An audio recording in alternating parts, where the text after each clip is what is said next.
మనమందరము కూడా పూజ చేసిన తర్వాత వినాయకుడి ముందు గుంజిళ్ళు తీస్తుంటాం కదా. ప్రతి ఒక్కరు కూడా తీస్తుంటాం.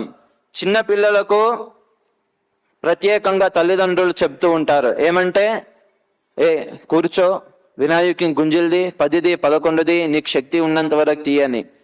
మరి ఎందుకోసం అట్లాంటి ఆచారం మనకి ఎందుకు వచ్చింది అని అంటే, ఈ విషయాన్ని కూడా మనకు పురాణం ఒక విశేషంగా తెలియజేస్తుంది.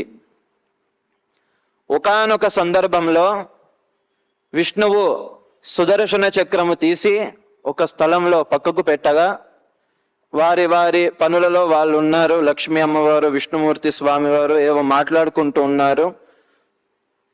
ఆ సుదర్శన చక్రాన్ని తీసి ఒక పక్కకు పెట్టేశారు. అది ఏదో తినే వస్తువు అని అనుకొని, బాలగణపతి ఆ సమయంలో కాబట్టి తినే వస్తువు అని ఆ యొక్క సుదర్శన చక్రాన్ని తీసుకొని గబుక్కున మింగేశాడు. ఎవరు? గణపతి. వెంబడే లోకంలో రాక్షసులందరూ కూడా యుద్ధానికి వచ్చే పరిస్థితి ఏర్పడింది. దేవలోకంలో రాక్షసులందరూ కూడా చేపట్టారు, లోపలికి వచ్చారు యుద్ధం చేయడానికి. స్వామివారు చూస్తారు, సుదర్శన చక్రము కనపడడం లేదు అక్కడ. మళ్ళీ ఎక్కడికి వెళ్ళిందని చూడగా గణపతి మింగేసి ఉంటాడు. ఆ గణపతిని చూసి స్వామివారు గుర్తుంచుతారు. స్వామివారు ఆ సుదర్శన చక్రాన్ని ఎలాగైనా బయటికి తీయాలనే సంకల్పముతో బాలగమటి కాబట్టి ఇలాగా తీసుకొని ఇలాగా కిందికి వంగి గుంజులు తీస్తాడు.